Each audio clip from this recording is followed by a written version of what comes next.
What is going on, everyone? Tim from Tierfon Orbital. So today's demo video is going to be a little bit more of an in-depth look at the very exclusive Condemned. This is the Raxus Condemned that was done by Shaun P, formerly of SP Sabers. Now Shaun did a very, very small batch run of these hilts. It was by invite only, and I was very, very thankful and grateful that Shaun invited me onto this run.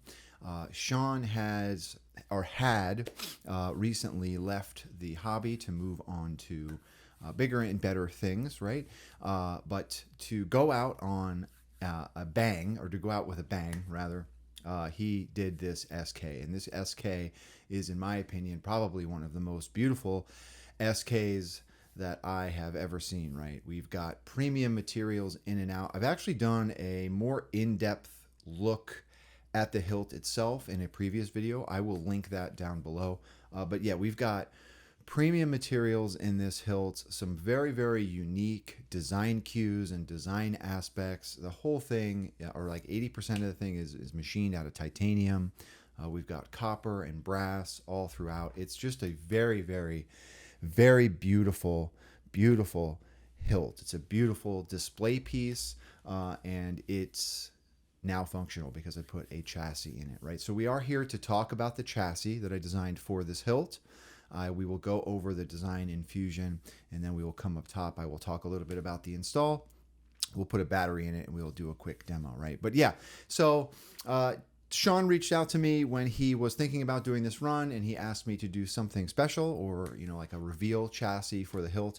And this was well over a year, almost a year and a half ago, right? So I was just kind of getting the ball rolling again with changing my design cues and my design aesthetic, and I was moving more into the hybrid chassis arena, or the chassis that have brass and metal parts in them, right? So this is an older chassis design that I just, like, as soon as Shaun asked me, I got started on designing something, and I wanted to put something special in this hilt because it is a very, very unique and special hilt, right? So this chassis is it's a hybrid chassis. We've got a full brass upper crystal chamber, but there is a door in the crystal chamber as well, right? So I feel like I'm moving into this area where I'm putting these functional, movable parts on chassis, and that is something that I really like. I really appreciate when a piece of a lightsaber looks functional, even though having a door on a lightsaber is completely unnecessary. But why? It serves no purpose other than it just looks kind of cool, right? So we are going to come into Fusion. We are going to talk about this chassis, and then, like I said, we're going to do the whole thing, right? So with all of that out of the way, let's come into Fusion. All right, so this is the entire kit, right? So up top, you'll see some fins up here. We'll get to that in a second. But here's the chassis, all right? So the compromise that, obviously, that I had to make if I wanted a secondary crystal chamber in this install was to step down the battery size. So this will take a flat top 18350 battery, all right? So we've got, we'll start at the bottom. So plenty of room in this hilt to fully enclose a 28mm speaker.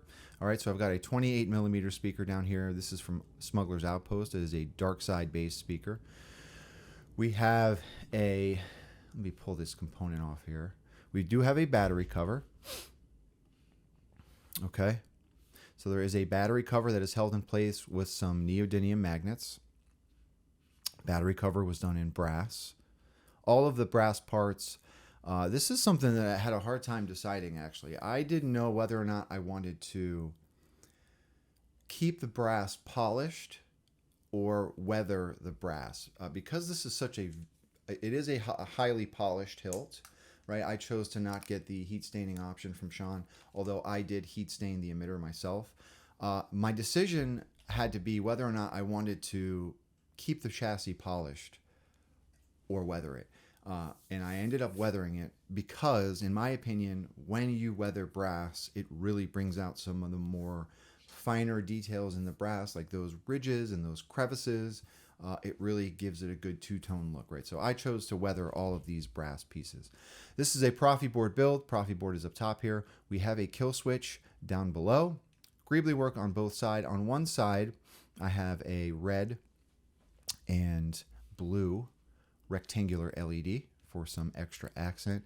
And then we have the crystal chamber. Right, so here is the crystal chamber. I tried to get as detailed as possible, but I built this entire crystal chamber around this door. Like, I wanted to have a door. Now, I had done, prior to this, I had done a design where the doors flip out. I wanted something a little bit different, so in this design, the door flips down. Now, I've talked about this before in previous videos. One of the things that you have to really think of when designing movable parts is whether or not these parts are going to cut into the model as you're opening them.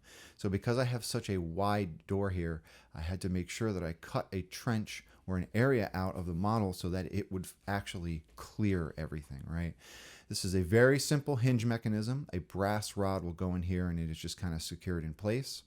The entire door will flip up and be secured with a neodymium magnet, which is up here, okay? And then we've got all of our greebly work, some probes up in here, up in this crystal chamber. As far as wires, all right, so because this chassis marries up into such a thin nipple area, wire clearance is something that you really have to think about, rather, feel about. You have to think about. So you could either have a piece of conduit or a piece of tubing come straight up through here, but that's going to cut into your crystal chamber area. It's not going to look as good. So I like bringing my tubes and my conduit either on the sides or through the back. Now for this one, my wire passages are these two conduits here. Now if you're looking, this clearance is super tight. I mean, this is almost a 90-degree angle where you've got to bring your wires up and through here. So my wires are going to come up right in here. Right, super tight, but I'm only bringing up, what is it? So 3 conductors for my PCB. I wired this up as subblades, right? So I've got my power for my blade essentially coming up through here, and then I have my conductors for my switches, which are very, very small wires, right? I use like 30 gauge wire for my switches, so that'll come up here plenty, with plenty of room. It's just navigating that 90 that was a little tricky. I had to get like a pair of curved tweezers to grab at those wires. But anyway, other than that, everything was perfectly fine. The entire chassis marries up into the hilt with a set screw through this nipple. All right, it's secured in place with a set screw, and it just lives up in the upper part of the hilt with this post or this nipple here. How many times can I say nipple in one series of sentences? Another thing that was designed were fins for the rear crystal chamber. All right. Shaun, after the fact, had asked me to get something designed to put up there, and this is what I came up with. All right. This just slides down perfectly into the crystal chamber. It slides over the existing crystal that Shaun did include with the hilt, which are nice cloudy crystals, by the way. Really like the ones that he included. I designed this such that you could bring your blade PCB wires through the back of the chamber rather than having to mess with bringing them back behind the switch box or the control box. You can bring them straight up through the crystal chamber, and they are hidden inside of here, right? Just to make things a little bit easier for install. And that is it. That is the crystal reveal chassis for the Raxus Condemned. Let's come down to the table and take a better look at this guy. Okay, so here it is, the Raxus Condemned from Shaun P. All right, this thing is absolutely beautiful. So I'm not going to spend too much time on the hilt itself. I've already done a video for that. But just like needless to say, in my opinion, this is like the sports car of SKs. This is the BMW of SKs. Yes, I'm a BMW guy. So yeah, this thing is absolutely beautiful, right? So we've got a lot of titanium in this. We have some steel, we have some copper, we have some brass. It's just absolutely, absolutely gorgeous, right? So I went for the version that is not heat stained. So Shaun did offer to heat stain these for people. I opted to not do that because I was going to stain it myself. And the only thing that I stained was just the emitter, around the emitter shroud here. That is the only thing that I heat stained. I kept everything else the way that I received it, right? So just absolutely beautiful. I do feel as though I need to talk about this covertec wheel. This covertec is done in Damascus, and it is absolutely gorgeous. I've never seen a covertec done in Damascus, but it is just premium, over the top, just beautiful covertec, right? We do have some remnants of the original Raxus design, right? With these magnetic these magnetic grip covers. However, with this one, obviously they all come off. All right, so all of these doors will come off. So that gives us this perfect opportunity to have a nice reveal in here. And this just also happens to be where my door for that crystal chamber is, right? So you get a really cool functional reveal with the crystal chamber. Okay. But other than that, I mean, it's just a beautiful hilt. Just super unique with all of this two-toning and these deep blues and purples out of the titanium. It's just a great, great looking hilt. All right. So let's get a quick look at this chassis. Machining is all beautiful, right? It's just a great, great hilt. So here's the chassis. So here's that door again. So we're working with these small parts is not easy. So I could have glued this on. I could have glued this door on, but the thing that happens when you're gluing acrylic pieces like this is you will see the glue. You will see the glue start to pool up underneath it where you're gluing it to the brass. If you're using CA glue, it's going to get cloudy. If you're using E6000, you're going to see it, right? And that would have really, really bothered me. So I use very, very small pieces of hardware to secure these parts in place. So this is it's secured with a very, very small nut and an even smaller screw. These are actually for glasses, right? But that is how I secured that door in place. All of the brass pieces have been weathered, as I mentioned. There is that brass magnetic battery cover. I do have a battery in this already, obviously. So we've got our LEDs lit. Profi board is around back here. I did opt to put a real crystal in this crystal chamber. Okay. So that is glued in place. But that's pretty much it, right? I also did design some extra accent greeblies that go around the speaker compartment. Here's our kill switch. I'll find a way, General.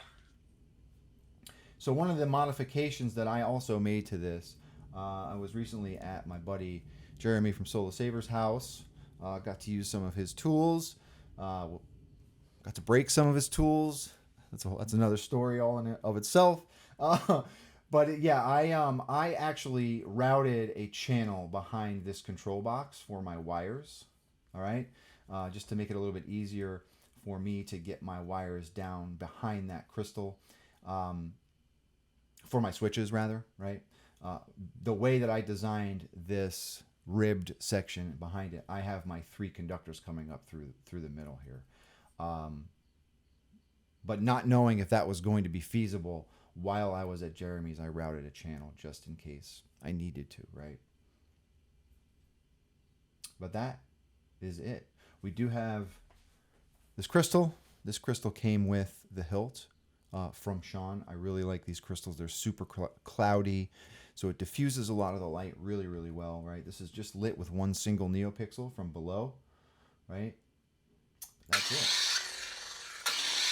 Okay.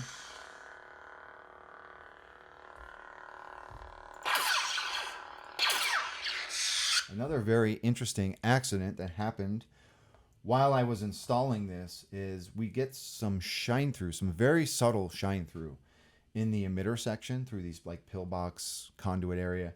And the reason that I got that is because I made a PCB holder, but I printed it in resin, clear resin. So I don't know if this is going to come out on camera. You get a little bit of shine through up in here. Very unique shine through, right? Just an awesome, awesome hilt.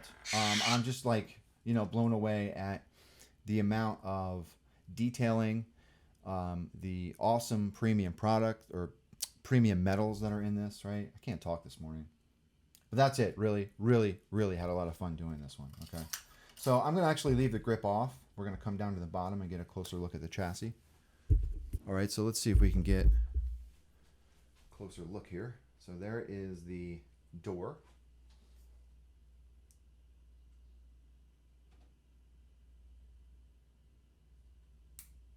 The rest of the chassis here.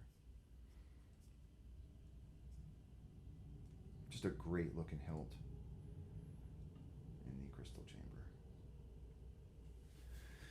Yeah, this one was a lot of fun to do. Okay.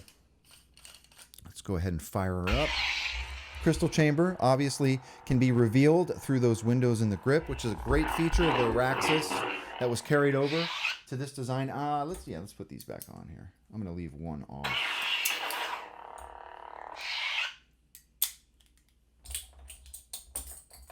Okay. I'll leave two off. But yeah, just a great option to have a little reveal in that grip. Okay. Great sounding hilt. Okay. Let's put a blade in it. All right, so this will take a 7/8 inch blade. Another very unique and clever design aspect of this hilt is the set screw, right, for the blade retention. So it's behind this brass, I think this is actually copper. There's a copper thumb screw back here that hides your set screw. Another thing that I can't show on camera, because it is behind this shroud, is Shaun also etched my name into this upper body of the titanium. He etched Tim McCarthy, the number of the hilt. This happens to be the fourth.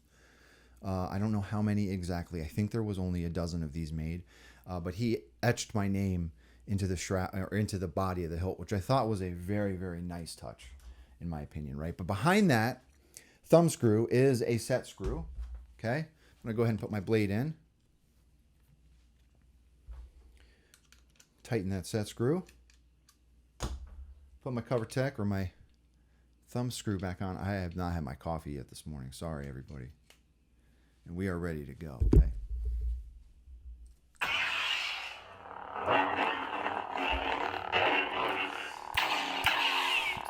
Great feeling hilt. Great sounding hilt. Okay. Let's go through a couple blade styles. Okay. So there are those dual chambers. Lit. Such a cool. And there's that door chamber. Completely unnecessary door chamber. Okay.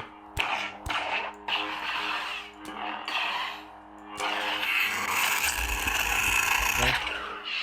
See what else we put on here.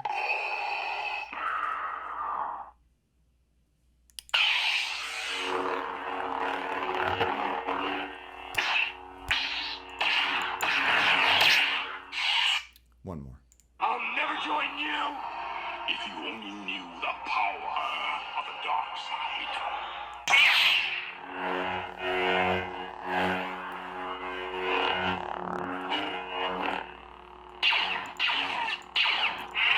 Such a great hilt. Obi-Wan Kenobi. Orange. It sounds so good.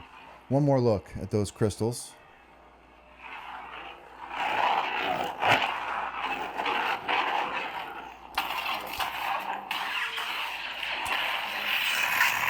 Okay. But that is it. That is the Raxus Condemned from Shaun P, formerly of SP Sabers. One more look at this beauty. I mean, this thing is absolutely, it just screams premium. It screams over the top. The chassis is completely unnecessary. Who puts doors on chassis? I do. I'm that guy. But it's just an absolutely beautiful hilt. And again, to Shaun, thank you very much for inviting me onto this run. I'm very, very honored to have this one be in my collection. This will be in my collection forever. It has a permanent home on my shelf. It's actually going to be sitting right here. But yeah, very, very, very beautiful hilt, right? So anyhow, with all of that out of the way, if anyone has any questions about this chassis or my design process or the hilt, please don't be a stranger. And with that being said, may the force be with you always. Have a good one, everybody.